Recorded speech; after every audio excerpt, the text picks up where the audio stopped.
Volume 3, Chapter 349. 4th of December, 1945. Lesson to the Disciples after the Transfiguration. They are now once again in the house in Nazareth, or, more precisely, they are scattered on the terrace of the olive trees, waiting to part and go to rest. And they have lit a little bonfire to illuminate the night, because it is already dark and the moon rises late. It is a warm evening, even too warm, state the fishermen, who foresee rain. And it is pleasant to be there, all together, the women in the flowery garden round Mary, the men up here, and Jesus on the edge of the terrace, between the two groups, replying to various questions of the disciples, while the women listen attentively. They must have spoken of the lunatic who was cured at the foot of the mountain, and they are still making comments. "It took you to do it," exclaims his cousin Simon. "Oh, but those falcons were not convinced, even when they saw that their own exorcisers could not do anything, although they admitted that they had used the strongest formulae," says Solomon, the ferryman, shaking his head. "And even if they tell the scribes their conclusions, they will not persuade them." "Of course not. I got the impression that they spoke well, did they not?" asks the one whom I do not know. "Very well. They excluded all demoniac witchcraft from Jesus' power, stating that they felt they were pervaded with a deep peace when the Master worked a miracle. Whereas, when it comes from a wicked power, they said that they feel it is painful," replies Hermas. "However, it was a strong spirit. It did not want to go away. But why did it not always possess the boy? Was it an expelled or lost spirit? Or was the boy so holy that he expelled it by himself?" asks another disciple, whose name I do not know. Jesus, without being questioned, replies, "I've explained several times to you that every disease, as it is a torment and a disorder, may conceal Satan, and Satan may hide himself in the disease, causing it and making use of it to torture a soul and make it curse God. The boy was ill, he was not possessed. He is a pure soul. That is why I was so pleased to free a soul from the most cunning demon who wanted to dominate it and make it impure." "In that case, if it was only a simple disease, why did we not succeed in curing it?" asks Judas of Kerioth.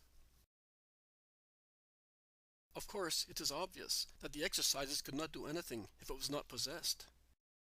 But we," remarks Thomas. And Judas of Kerioth, who was not prepared to swallow his humiliating failure, as he made several attempts with the child, with the only result of getting him into a frenzy, if not into a convulsive fit, says, "On the contrary, we seem to be making things worse. Do you remember, Philip? You were helping me, and you heard and saw how you jibed at me. You even said to me, 'Go away. Of the two of us, you are the worst demon,' which made the scribes laugh at me behind my back." "And were you sorry for that?" asks Jesus with indifference. "Of course. It is not pleasant to be jibed at. And it is not useful when one is your apostle. One loses one's authority. When you have God with you, you are authoritative even if the whole world sneers at you." Judas of Simon. "Very well. But increase our power, at least the power of your apostles, so that we may not suffer such defeats again." "It is not right for me to increase your power, and it would be of no avail. You must do that by yourselves, in order to succeed. It is through your insufficiency that you failed, and also because you diminished what I gave you by means of unholy elements, which you wanted to add, hoping to attain greater triumphs." "Are you referring to me, Lord?" asked the Iscariot. "You know whether you deserve it. I am speaking to everybody." Bartholomew asks, "Then, what is necessary to cast out such demons?" "Prayer and fasting. Nothing else is required. Pray and fast. And not only in your bodies, It is good for you that your pride has been left devoid of satisfaction.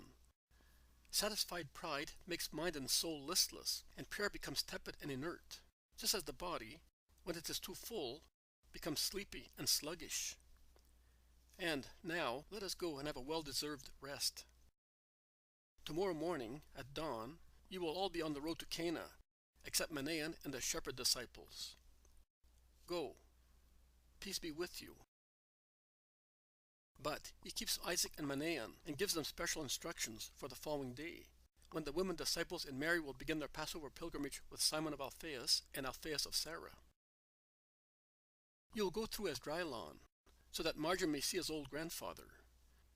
You will give the peasants the purse that I asked Judith of Kerioth to give to you. And with the other purse, which I gave you a short while ago, you will assist any poor people you come across on your way. When you arrive in Jerusalem, go to Bethany and tell them to wait for me at the new moon of Nisan.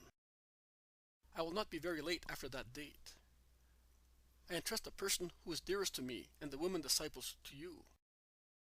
But I am not worried, as I know they will be safe. Go. We will meet at Bethany, and we'll be together for a long time. He blesses them, and, while they disappear in the night, he jumps down into the kitchen garden and goes into the house, in which the women disciples and his mother are already tying with margin the strings of the traveling bags, and arranging everything for their absence, which they do not know how long it will last.